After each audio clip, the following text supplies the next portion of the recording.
hierarchy with finally a mild change. Not a huge change, but we finally got a little something new. Well, okay, look, it had to happen eventually, and it's not any fault to the person I replace him with. But my number 3 is a first time appearance on this. He was an honorable mention before, but Julian Sayin, Ohio State. Look, he had a 20 of 23 game the other day, 300 plus yards, absolutely lighting it up. He's been fantastic all year, and I haven't said that he wasn't at any point in time. Marcel Reed had just been better. Well, Marcel Reed was on a bye. And so, therefore, Julian Sayin gets the conversation. He actually, if you go by betting odds, he is actually the number 1 favorite for betting odds right now. I don't necessarily know how I feel about that, considering what we just talked about, where Ohio State has some teams left to play this year. Doesn't make me feel very comfortable about that. Not that Texas A&M doesn't have more teams to play, but when you look at the schedule, it's a little more unnerving for Ohio State with what they have left to say Julian Sayin better than Marcel Reed. If Marcel Reed can run the table against Texas and then also against Georgia and then potentially Alabama at the end of in the championship. Julian Sayin really only has Michigan, if that could be the first time Ohio State can beat Michigan in forever, and then Indiana. So we'll see. But yeah, I think Julian Sayin, he's been fantastic all year. Honestly, I still love the idea of just making a Super Saiyan t-shirt and putting it out there for him. But, I do think he's a really good player. He hasn't sold me over the next 2 on my list.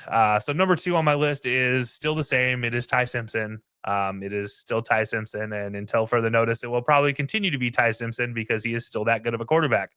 Ever since the Florida State game, he's shown exactly why he's the number 1 at Alabama.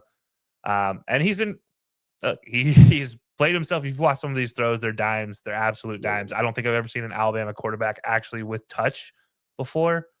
Tua, say what you will, didn't really ever have touch. He was a slant and go merchant. Jalen didn't 30 yards. You didn't need it. Jalen didn't really have touch. AJ McCarron never really got the opportunity. He probably had the most touch before this. Mac Jones was a timing quarterback. Ty Simpson is actually throwing guys open, which is the first time I've seen it in Alabama in many, many years. And so, yeah, that's why he's still here. And until further notice, until they lose a bad one, it feels like Ty Simpson's going to stay here, barring a bad game and they still win and a Marcel Reed explosion.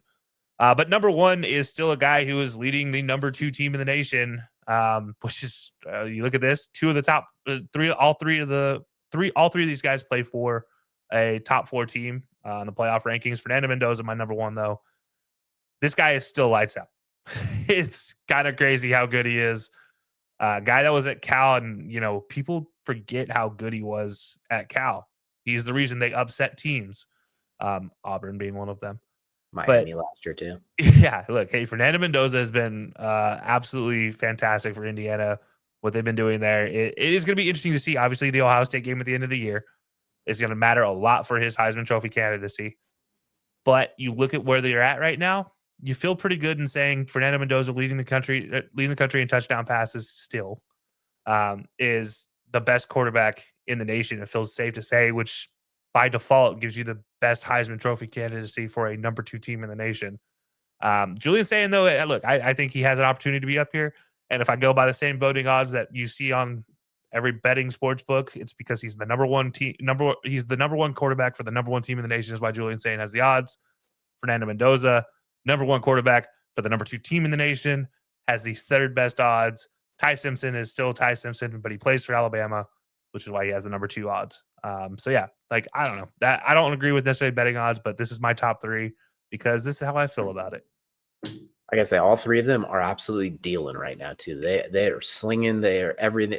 Feels like every pass they throw, it's like, all right, is it a touchdown or just a big play? Like they got to that expectation, especially when Saying starting at Jeremiah Smith's way, who I think might take away from him this year just a little bit because we made a 4 and a 5. I'm sure Jeremiah Smith's right in the thick of one of those. If we went beyond 3, at 4 or 5, he's probably right in the thick of it too. He's 6, but yeah. Same idea. Like he's right there. It's CMC and Brock Purdy from a couple of years ago, or Devontae Smith and Mac Jones. Just that time it was the opposite, where Devontae Smith took away from Mac Jones a little bit because of how dominant he was. Mendoza, I'm in the same boat. I think it's funny that there are 3 red teams on top of that too. Just a weird notice, but I feel like it's going to come down to those 2 around the championship games. Though both Mendoza will be the underdog with Indiana against Ohio State. Simpson and Alabama will probably be a slight favorite over A&M if I had to guess. Even though I think A&M should be the favorite, it's I think it's going to be like -2.5 or something. I think it's going to end up being close to a pick 'em. I think coming down to that could be really the difference maker. Or maybe Sayin drops 5 touchdowns and Mendoza throws 3 picks and Ty Simpson falls apart. Then maybe it does end up being Sayin. I think conference championship week's going to have a lot to say about how these 3 shake out at the end of the year.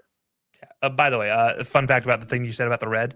55% of teams that win championships or win awards wear the color red in sports in America. Well, there goes the fun in it. So, that's enough. Let us know down below who now it takes away all the fun bets. I guess we can't ever have Dante Moore on the Heisman hierarchy ever again. But this is what we have for. They could wear red. They could wear pink. This is what we have for the Heisman hierarchy. Let us know down below who you all have as the front runners for the Heisman Trophy as we